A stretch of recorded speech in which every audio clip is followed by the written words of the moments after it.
So Side Order only just came out last night, but I've been playing a ton of it already, and I've gathered quite a lot of tips and tricks that I think you'll all find useful. Now of course the game has just come out like I said, so there's still a lot to learn, but I feel like this could be a really useful way of getting people started with Side Order. And even if you have made a decent amount of progress already, I still think you'll find some of these tips and tricks really useful, as Side Order is something that you can basically keep on playing endlessly.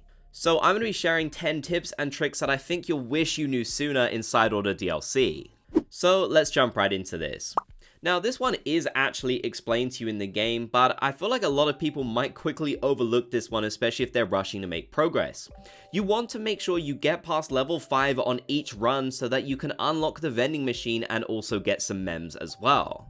This will basically provide you with a nice little rest stop, and if your run does restart over, then you'll at least have something to look forward to on the 5th floor. And Marina will make sure to let you know that you have got this level 5 reward to look forward to at the start of your run as well, so it won't be too difficult to miss. So it's definitely really important to get to level 5 each time if you're able to. So if you are struggling a fair bit, I think it'd be a good idea to just prioritize whatever you need to do to get to that checkpoint. If that requires just going for easy and normal levels for the first 5, then maybe you should consider doing that so that you can get to that checkpoint level effectively. For my second, one of the most important features that we've got is the permanent upgrades. Now Marina will let you know about these once you've rescued her for the first time, and there are honestly so many of these. These are really great as they'll give you things like extra lives, and these are permanent additions too, so this will really help you out on your runs. A lot of people are worried that if they just lost their one life, they'd be completely out of it, but thankfully you can upgrade this. And the more progress you make and the more times you lose, the more of these upgrades you will unlock. There are so many different categories. Now, the only downside is the fact that you need so many pearls if you want to be able to get all of these. That's a little bit tricky, of course, and I did make a video going over good ways to earn those if you want to check it out. But yeah, this is definitely something you're going to want to spend a lot of those pearls on, because it will make your life so much easier. I highly recommend prioritizing getting as many of the upgrades as you can, especially if you are having difficulty. There's a lot more that I'm going to discuss even further in this video, specific ones that I think you'll find the most useful, so stay tuned for that. But yeah, these permanent upgrades are amazing, and they're definitely worth spending your pearls on and upgrading, especially that max lives one, because that's something I'm sure lots of us are going to struggle with. Now, speaking of the game's difficulty, it seems like the game doesn't want you to just spam easy levels over and over again, and that kind of applies to every tier. For example, if you kept spamming easy levels as you continued up the tower, it seems like at a point it wouldn't even allow you to play them. The game really tries to encourage, or I guess I should say force you to try different difficulties. So if you keep on using normal levels, it'll probably start showing you hard. If you keep on using easy, it will show you more normal, etc. I think you kind of get the point. I'm not surprised that Nintendo did this because they do want people to take their time with Side Order, and they do want it to be a significant challenge for players. They don't want them just playing all of the easy levels, which, in my opinion, are ridiculously easy at some points. They want players to experiment with different difficulties, and to be honest with you, it is to your benefit as you will get more mems this way, and some good chips as well, so it really is worth playing some of the more difficult levels. It's just worth trying to see exactly what the challenges are, because some challenges might share a difficulty level, but in reality one will be a lot harder than the other.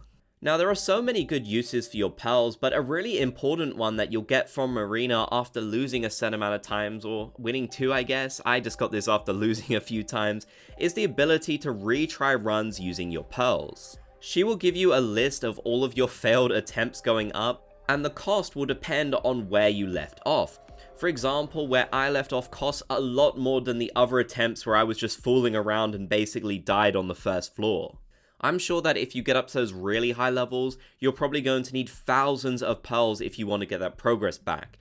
I'm sure for some players it'll be worth using their pearls on that, but I honestly have to give some advice here and say focus on the upgrades first. you're going to be losing a lot of times, but if you waste all of your pearls on getting back to a level you were at, you're not really gaining anything. Unless it was genuinely just a stupid mistake you made, you probably do need some of the upgrades so you can improve your experience. So I would much rather spend my pearls on that.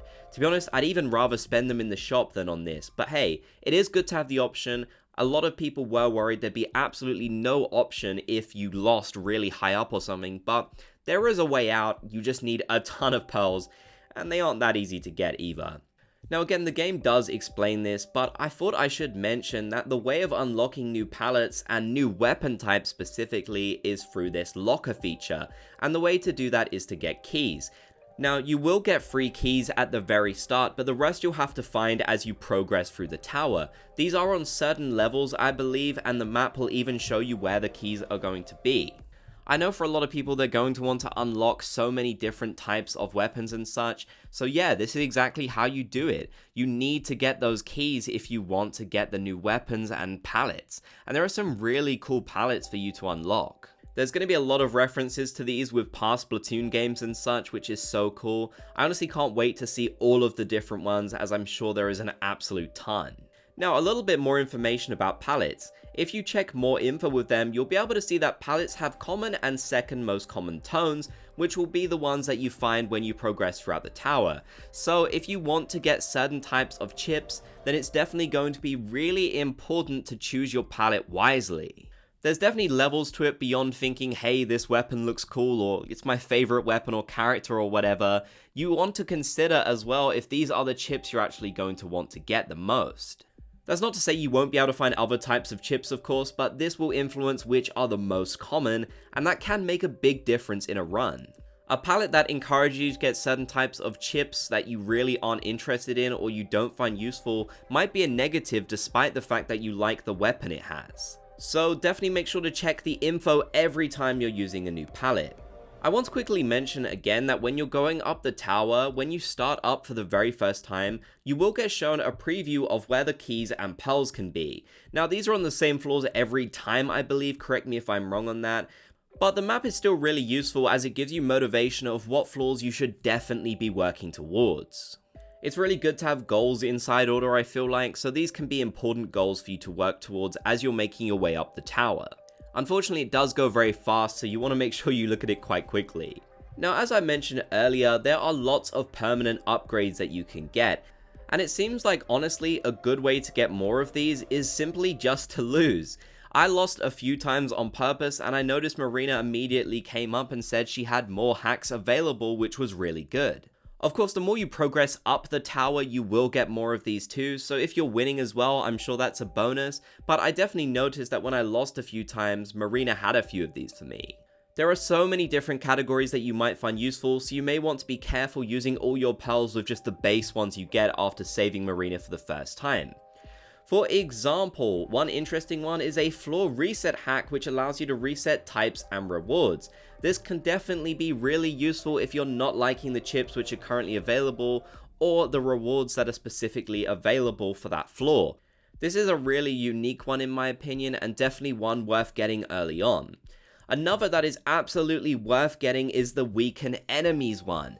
This will be so useful as you're going to be seeing so many hordes of those fish enemies as you play through side order.